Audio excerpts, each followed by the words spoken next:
Hello दोस्तों, आप सभी का गणित लवर्स चैनल पर बहुत बहुत स्वागत है। तो दोस्तों, आज के इस वीडियो में हम आपको बताने वाले हैं आयत क्या होता है। आयत के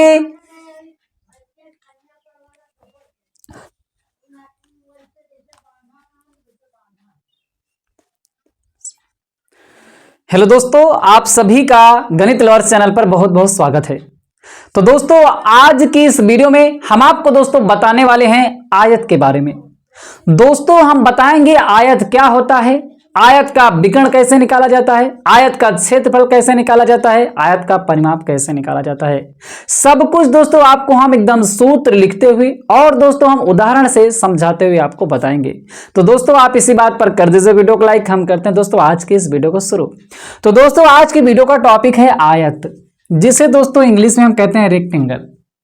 ये दोस्तों एक मेंसुरेशन 2D फिगर होता है। मेंसुरेशन 2D का मतलब होता है दोस्तों जिसमें दो विमाएं होते हैं, लंबाई और चौड़ाई।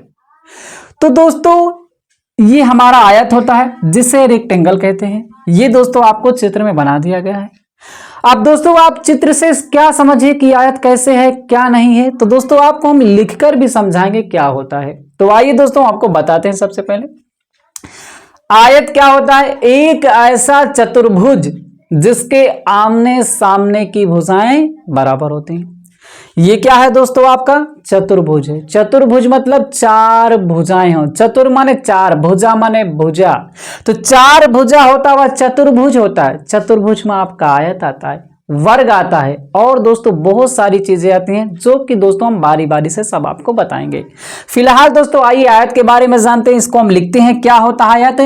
एक ऐसा चतुर्भुज, एक ऐसा चतुर्भुज, एक ऐसा चतुर्भुज जिसके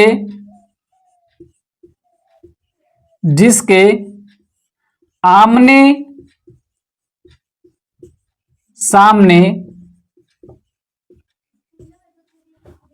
सामने की भुजाएं बराबर होती हैं। आमने सामने की भुजाएं बराबर होती हैं। तो दोस्तों आपको हम लिखकर समझाए, पहले से इसलिए नहीं लिखे ताकि दोस्तों आप समझो। एक ऐसा चतुर्भुज जिसके आमने सामने की भुजाएं दोस्तों बराबर होती है उसे क्या कहेंगे? आयत। ये दोस्तों जैसे आपकी भुजा है और इसके सामने वाली भुजा, ये दोनों आपस में बराबर होंगी।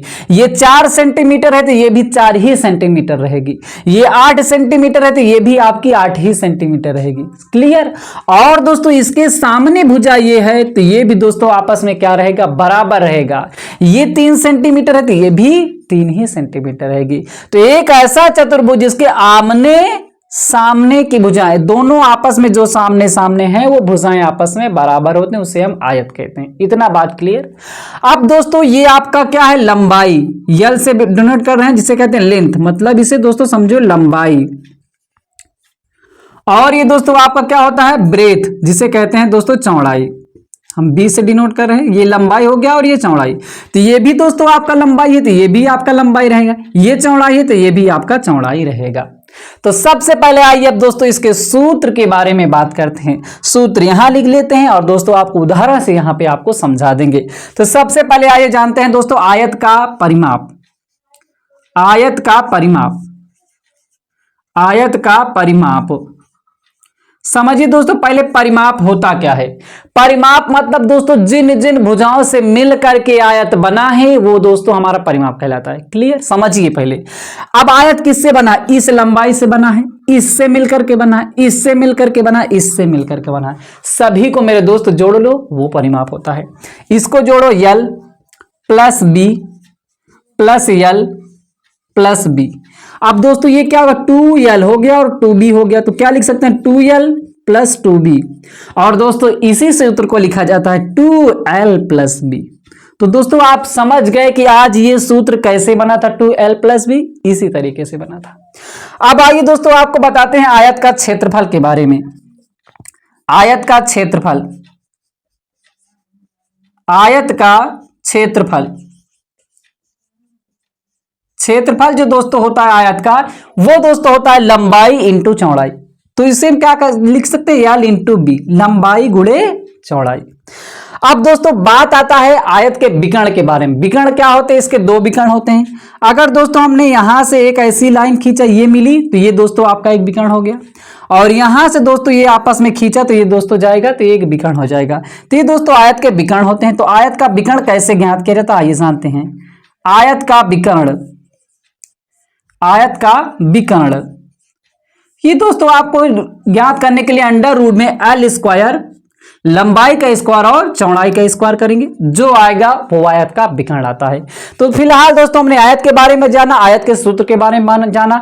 अब दोस्तों आप कहेंगे आप इसकी हमें बताइए उदाहरण से कैसे हम निकाल सकते हैं। तो आइए दोस्तों हम आपको बताते हैं कैसे इन सूत्र का प्रयोग करके क्षेत्रफल, परिमाप और विकर्ण कैसे निकालते हैं। आइए दोस्तों सबसे पहले एक सवाल लिख लेते हैं। दोस्तों हमने सवाल लिख लिया है कि एक आयत की लंबाई 4 मीटर, चौड़ाई 3 मीटर है। तो दोस्तों इसका परिमाप, क्षेत्रफल और विकर्ण ज्ञात कीजिए।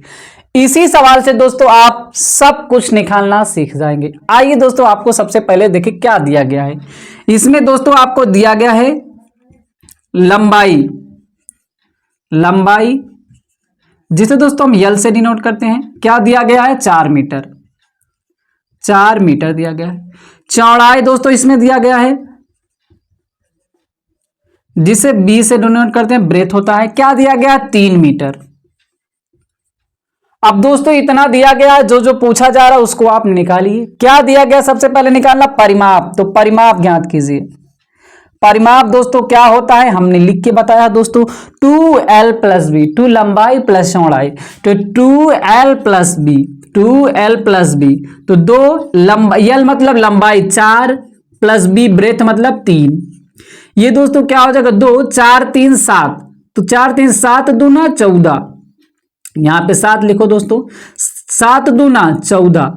ये दोस्तों क्या था, मीटर में था और ये भी मीटर, तो मीटर गुणे मीटर क्या हो जाएगा, मीटर का स्क्वायर। क्या लिख सकते हैं, मीटर का स्क्वायर। ये दोस्तों आपका परिमाप निकल आया। अब दोस्तों उसके बाद क्या ज्ञात करना, क्षेत्रफल, क्षेत्रफल ज्ञात। तो दोस्तों आइए हम आपको बताते हैं आयत का क्षेत्रफल कैसे निकालते हैं। तो दोस्तों क्षेत्रफल ज्ञात करेंगे, क्षेत्रफल। तो दोस्तों क्षेत्रफल क्या होता है, क्षेत्रफल क्या होता है, लंबाई गुणे चौड़ाई, तो L into B, L into B.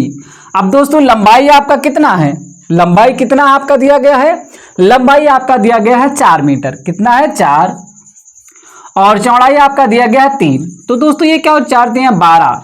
अब दोस्तों ये क्या था, मीटर, और दोस्तों ये मीटर, तो आपका दोस्तों क्या हो जाएगा, मीटर का स्क्वायर। ये क्या हो जाएगा दोस्तों, मीटर का स्क्वायर। ये सॉरी दोस्तों ये मीटर का ये दोस्तों आपका मीटर ही रहेगा। परिमाप जो होता है मीटर ही होता है, परिमाप जो होता है दोस्तों मीटर ही होता है, क्योंकि यहाँ पे जोड़ किया गया है, यहाँ पे गुणा, सॉरी दोस्तों इसके लिए। अब आइए दोस्तों इसके विकर्ण कैसे ज्ञात करते हैं उसको बताते हैं। विकर्ण, विकर्ण दोस्तों जो आपको ये दिया गया है, एक विकर्ण ये है और एक विकर्ण ये है। तो विकर्ण कैसे ज्ञात करते हैं, सूत्र क्या दोस्तों हमारा, अंडर रूट एल स्क्वायर और प्लस का बी स्क्वायर। अंडर रूट दोस्तों लिखेंगे एल स्क्वायर प्लस का वी स्क्वायर बराबर यल स्क्वायर, यल मतलब दोस्तों इस 4 का स्क्वायर, किसका स्क्वायर, 4 का स्क्वायर, प्लस बी स्क्वायर मतलब 3 का स्क्वायर, ये 3 का स्क्वायर बी। तो दोस्तों ये क्या हो जाएगा, 4 चौक 16 और 16 9 दोस्तों 16 और 3 त्रिका 9, ये दोस्तों 16, ये हो जाएगा 16, ये प्लस का 9, तो ये दोस्तों अंडर रूट का हो जाएगा 25। यहाँ पे दोस्तों नहीं दिखाई दे रहा, यहाँ देख लेते हैं, ये दोस्तों रूट 25 किसका वर्ग, इसका वर्गमूल निकालें, क्या आ जाएगा दोस्तों 5 आ जाएगा। तो ये क्या आ जाएगा 5 मीटर। ये विकर्ण जो आएगा दोस्तों 5 मीटर आएगा, और यही दोस्तों आपको फाइनली आंसर आ जाएगा। तो दोस्तों मुझे उम्मीद है कि आपको दोस्तों आयत के बारे में बहुत अच्छे से जानकारी हो गई होगी। आयत क्या होता है, आयत का परिमाप कैसे निकालते हैं, क्षेत्रफल कैसे निकालते हैं और विकर्ण कैसे निकाला जाता है। तो दोस्तों यदि आपको अच्छा लगा हो लाइक करें, कोई डाउट बचा हो तो आप हमें कमेंट बॉक्स में कमेंट करें। वीडियो अच्छी लगी हो लाइक करें, चैनल पहली बार आए चैनल को सब्सक्राइब करना मत भूलिएगा। फिर मिलते हैं दोस्तों एक नई वीडियो के साथ।